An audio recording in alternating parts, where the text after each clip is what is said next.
अवधूत चिंतन श्री गुरुदेव दत्त श्री स्वामी समर्थ महाराज की जय। श्री स्वामी समर्थ। बाळा, कुठल्याच परिस्थितीमध्ये आपल्या गुरुचा विश्वास डगमगू द्यायचं नाही। लक्षात ठेवा, जो देव झाडावर झोपलेल्या पक्ष्याला खाली पडू देत नाही तो तुम्हाला कधीच निराधार सोडणार नाही। म्हणून रात्रीच्या अंधाराला घाबरू नका, पहाटेची वाट पहा। उद्याचा उगवणारा सूर्यप्रकाश तुमचाच असेल। आणखी एक गोष्ट लक्षात ठेवायची आहे, जिथे स्वामीचं अधिष्ठान असतं तिथे कसलीच कमतरता नसते। कठीण प्रसंग आले तरी घाबरून जाऊ नका, विश्वासाने सांगा, हळूहळू मार्ग सापडेल। आयुष्य हे कल्पनेपेक्षा फार वेगळं आहे, तिथे प्रत्येकाचा प्रवास वेगवेगळा आहे। त्यामुळे दुसऱ्याच्या आयुष्याबरोबर आपल्या आयुष्याची तुलना तुम्ही करत बसू नका। अवधूत चिंतन श्री गुरुदेव दत्त श्री स्वामी समर्थ। स्वामी भक्त हो, स्वामी तुम्हाला काही सांगू इच्छित आहे। कृपया हा संदेश तुम्ही पूर्णपणे ऐका, अशी स्वामीची आज्ञा आहे। जर तुम्ही स्वामी भक्त असाल तर लगेच व्हिडिओला लाईक करा आणि कमेंटमध्ये स्वामी नामाचा जयघोष करायला विसरू नका, कारण स्वामीचा आशीर्वाद तुम्हाला आता प्राप्त होणार आहेत। बाळा, तुमच्या घरात शांतता ठेवायची असेल, आयुष्यात आनंद ठेवायचे असेल तर या गोष्टी आहेत, त्यात तुम्ही घरातल्या घरातच ठेवायला पाहिजे, त्या बाहेर जाता कामा नाही। जगात दोन प्रकारची माणसे असतात, एक अशी जी उघडे दिलाची असतात, सगळं मनातलं बाहेर बोलणारे, आणि दुसरे जी काही गोष्ट मनातच ठेवतात, त्या कोणालाही सांगत नाही। काही गोष्टी ह्या मनातच ठेवल्या जातात। आता सांगा बरं की कोण जिंकतं? अर्थातच ज्याचं मन गुपित सांभाळतं ते माणसे जिंकतात। कसं काय? कारण प्रत्येक गोष्ट सगळ्यांनाच सांगायची नसते। काही गोष्टी आपल्या पुरतच मर्यादित ठेवल्या तर आपला सन्मान राहतो, आयुष्य सुखात जातं। गावात म्हटलं जातं, आपलं सोनं कधी मिरवायचं नसतं, नाहीतर चोर लवकर हेरतात। तशीच आपली गुपित जपली तर आयुष्य सुंदर राहतं। लोक तुमच्या प्रत्येक शब्दावर लक्ष ठेवून असतात, कधी कुठे तुमच्या बोलण्याचा फायदा घेतला जाईल हे सांगता येत नाही। म्हणूनच मी प्रत्येक व्हिडिओमध्ये सांगत असतो की जास्त बोलू नका, आपलं जास्त उघडं करू नका। काही जण असतं त्यांना आपलं मन हलकं करायचं असतं, कोणाशीही बोलून टाकायचं असतं, पण हेच बोलणं कधी कधी अंगाशी येतं, अंगलट येतं आणि आपल्याला त्रास देतं। कारण प्रत्येक माणूस हा आपला शुभचिंतकच असेल असं नाही। त्यामुळे बोलून नंतर पश्चाताप करण्यापेक्षा बोलण्याआधी विचार करा। प्रत्येक माणूस तुमचा हितचिंतक नाही, प्रत्येकाला तुमची प्रगती बघायला आवडतेच असं नाही। आपलं गुपित शेअर केलं तर कधीतरी हे आपल्यावर उलटेल। कोणाला कधी काय सांगायचं आणि काय लपवायचं हे आपल्याला समजलं पाहिजे। अनेक वेळा लोक समोर येतात आणि पाठीमागे तुमच्या गोष्टीची चव घेत बसतात। म्हणून आपण आपल्या आयुष्यातल्या काही गोष्टी ह्या आपल्या मनातच ठेवायला पाहिजेत, बाहेर काढायच्या नाहीत, नाहीतर त्याचे भयंकर परिणाम आपल्याला भोगावे लागतात।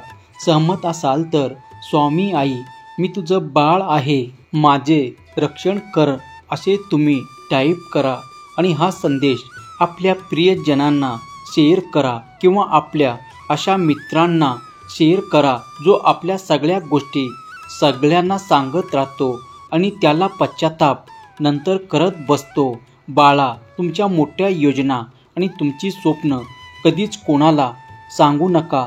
तुम्ही काहीतरी मोठं करायचं ठरवलं, उद्योजक बनायचं, नवीन नोकरी शोधायची आहे, मग ही गोष्ट सगळ्यांना सांगत फिरू नका। बऱ्याच लोकांना तुमची प्रगती बघून आनंद होत नाही। काही जण पाठीमागून तुमचं मनोबल खच्चीकरण करत असतात। स्वप्नही झाडाच्या बीजासारखे असतात, जमिनीत खोल रुजली की मगच फळ देत असतात। मग त्या स्वप्नांना रुजू द्या, मोठं होऊ द्या। तुम्ही यशस्वी झालात की लोकांना आपोआप कळणारच आहे। काही लोक तुमच्या आयडियाचा गैरफायदा घेतात, ते तुमच्या योजनेचा अनुकरण करतात आणि तुमच्या आधी ते यशस्वी होतात। एखादी योजना प्रत्यक्षात येईपर्यंत शांत राहणे हेच शहाणपण. मोठी लोक नेहमी त्याच्या यशाच्या आधी शांत राहतात. जितकं गुपित तितकं सामर्थ्यवान. काही जण तुमच्या योजना जाणून मुद्दाम अडथळे निर्माण करतात आणि हे असे अडथळे निर्माण करणारे दुसरेच नसतात तर ते जवळचेच असतात.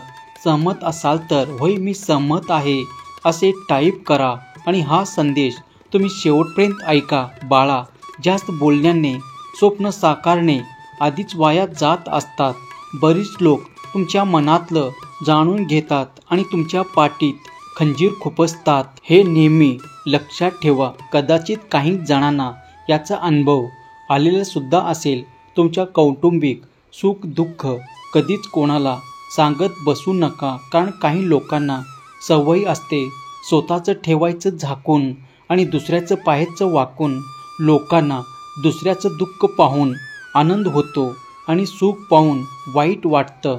म्हणून आपले गुपित जर जपले तर आयुष्य आनंदी राहील. लोक तुमच्या प्रत्येक शब्दावर लक्ष ठेवून आहेत.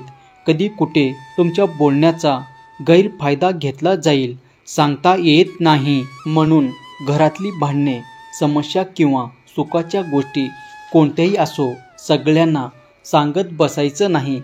घरातल्या गोष्टी घरातच ठेवल्या की मानसिक शांती टिकते. तुमच्या सुखाचा हेवा करणारे ही अनेक असतात. घरगुती वाद बाहेर सांगितले की ते वाढतात. लहानसहान भांडणे मोठे होतात.